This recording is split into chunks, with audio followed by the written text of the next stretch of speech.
Hi guys, అందరికీ నమస్తే. నా పేరు ఏబు, మీరు చూస్తున్నారు మిస్టర్ ఏబుడి ఛానల్. ఈ రోజు ఈ వీడియోలో వచ్చేసి ఏదైతే నిన్న సోమవారం వచ్చేసి ఢిల్లీలో కార్ బ్లాస్ట్ అయింది కదా, అలాగనే ఈ రోజు వచ్చేసి మన దేశంలోని కొన్ని ఎయిర్పోర్ట్ల దగ్గర బాంబ్ బ్లాస్ట్ జరుగుతారని చెప్పేసి కొంతమంది అయితే జీమెయిల్ చేయడం జరిగింది అన్నమాట. దాని గురించి ఈ వీడియోలో మాట్లాడుకుందాం. అలాగా మన ఛానల్ కన్నా కొత్తగా వస్తే లైక్ చేసి సపోర్ట్ చేసుకున్నారు మర్చిపోకండి. ఏదైతే సోమవారం రెడ్ ఫోర్ట్ దగ్గర బ్లాస్ట్ జరిగింది కదా, కార్ బ్లాస్ట్, ఆ హుండియా i20 కాకుండా ఇంకో కార్ను వచ్చేసి రెడ్ కలర్ కార్ను కూడా వాళ్ళు వినియోగించినట్లు పోలీసులు అయితే చెప్తా ఉన్నారన్నమాట. అంటే వీళ్ళు వచ్చేసి ఢిల్లీ, హర్యానా, ఉత్తరప్రదేశ్, అలాగనే ఈ కార్ వచ్చేసి ఫోర్డ్ కంపెనీకి చెందిన కార్ వచ్చేసి అనమాట. ఇదైతే ఎకోస్పోర్ట్ రెడ్ కలర్ లో ఉంటుంది అనమాట. ఇది వచ్చేసి అంటే మాక్సిమం వచ్చి ఢిల్లీ కదా, ఆ దగ్గర ప్రదేశంలో ఉంటుందని చెప్పేసి మొత్తం అంటే ఒక 1000 సీసీ ఫుటేజ్ ని 600 మంది పోలీసులు లాగా ఈ కార్ కోసమే సర్చ్ చేస్తా ఉన్నారు అనమాట. ఆల్రెడీ ఈ కార్లో అయితే బ్లాస్ట్ జరిగింది ఢిల్లీలో.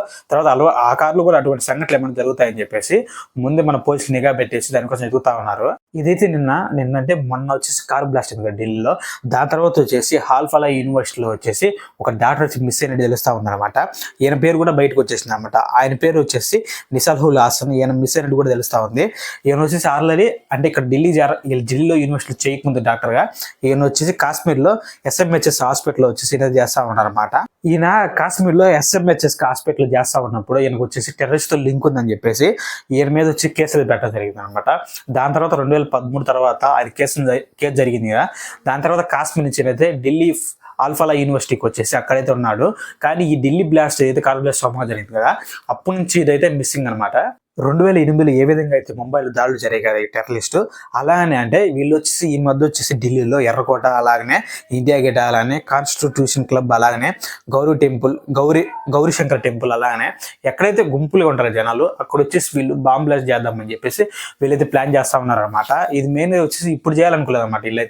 వీళ్ళు వచ్చేసి రిపబ్లిక్ డే రోజు వచ్చేసి అంటే 2026 నవంబర్ 14 వీళ్ళు చేద్దామని ప్లాన్ చేశారు. వీళ్ళు జనవరి 26వ తారీఖున ఇవన్నీ కూడా ఇక్కడంటే అప్పుడైతే చాలా మంది ఉంటారని చెప్పేసి వీళ్ళైతే బాంబ్ బ్లాస్ట్ అప్పుడు చేద్దాం అనుకున్నారు. కానీ వీళ్ళందరూ వచ్చి మన పోలీసులు కానీ ఆర్మీ వాళ్ళు కానీ ముందే వీళ్ళని నిఘా పెట్టి కనిపెట్టడం వల్ల వీళ్ళ ప్లానింగ్ అయితే ఫెయిల్ అయిందని చెప్పాలి.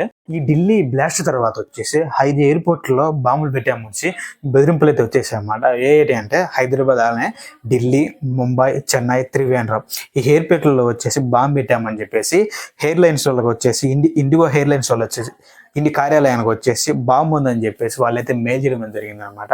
దీని తర్వాత ఈ మెయిల్ రావడం తర్వాత మన ఎవరైతే బాంబ్ స్క్వాడ్ ఉంటారు కదా వాళ్ళు వచ్చేసి మొత్తం చెక్ చేశారనమాట. ఎయిర్పోర్ట్లే కాకుండా అలాగనే ఇప్పుడు హైదరాబాద్ ఉంది కదా, హైదరాబాద్ దగ్గర గుల్ టెంపుల్స్ కానీ ఏదైతే మాల్స్ ఉంటాయి కదా, గుంపులుగా ఉంటారు కదా జనాలు, వీళ్ళు ఇప్పుడు చెప్పిన చోట పెట్టరు కదా. ఇప్పుడు చెప్పారు కదా, జీమెయిల్ చేశారు కదా ఇలాగ బాంబు పెట్టామని, అక్కడ చేసాం గ్యారంటీ ఏమో అని చెప్పేసి వీళ్ళైతే ఎక్కడైతే గుంపులుగా ఉంటారు కదా టెంపుల్స్, అలానే మాల్స్ కానీ అక్కడంతా కూడా వీళ్ళైతే సర్చ్ చేస్తున్నారు అనమాట బాంబ్ స్క్వాడ్. అయితే మండే ఏదైతే ఢిల్లీ దగ్గర రెడ్ ఫోర్ట్ దగ్గర ఏదైతే బాంబ్ బ్లాస్ట్ జరిగింది కదా, ఆ రోజు వచ్చేసి అక్కడికి వచ్చి రెడ్ ఫోర్ట్ దగ్గర అందరికి వచ్చేసి మెయింటెనెన్స్ లీవ్ అనమాట. వారంలో ఒక రోజు చేస్తే లీవ్ అయితే ఇస్తారు కదా, అలాగా మండే రోజు అయితే లీవ్ ఇవ్వడం జరిగింది అనమాట. లేకపోతే ఆ పార్కింగ్లో కానీ చాలా మంది తక్కువ జనాలు ఉన్నారన్నమాట. ఒకవేళ ఆ రోజు కానీ లీవ్ కానీ లేకపోయినట్టే మాత్రం చాలా పెద్ద ప్రభావం అని చెప్పాలి. చాలా మంది జనాలు ఉండేవాళ్ళు కదా ఆ రోజు లివ్ కాబట్టి అక్కడైతే అంతమందికి జనాలు లేరు అనమాట. మామూలుగా అది వచ్చేసి రష్ ఏరియానే కానీ అప్పుడు వచ్చేసి లివ్ కాబట్టి అక్కడైతే సరిగా ఎవరు లేరు. రెడ్ ఫోర్ట్ దగ్గర అక్కడ రష్గా లేదని చెప్పేసి ఈ కార్ ఏదైతే బ్లాస్ట్ జరిగింది కదా, హుండాయ్ i20 కార్ వచ్చేసి అది వచ్చేసి కార్ పార్కింగ్ లోనే 3 hours ఎత్తున్నాడు అనమాట. అందరూ ఏం చెప్తా ఉన్నారంటే ఇది ఏదో సడన్ గా జరిగిపోయింది, వాళ్ళు ఏం ప్రీ ప్లాన్డ్ గా చేయలే అని చెప్పేసి కూడా చెప్తా ఉన్నారన్నమాట. ఒకవేళ ప్రీ ప్లాన్డ్ గా చేస్తుంటే ఇంకా డ్యామేజ్ ఎక్కువగా ఉండేది అని చెప్పేసి పోలీసులు అలాగే చాలా మంది చెప్తా ఉన్నారు. మ్యాక్సిమం మీరైతే ఎక్కడున్నా కానీ మన దేశంలో ఎక్కడున్నా కానీ మ్యాక్సిమం అయితే రష్గా ఉండే ఏరియాలను వచ్చేసి మ్యాక్సిమం అవాయిడ్ చేసింది ఒక 10 days దాకా. ఎందుకంటే ఈ ప్రాబ్లమ్స్ ఒక 10 days దాకా ఎలానే ఉంటాయి అనమాట.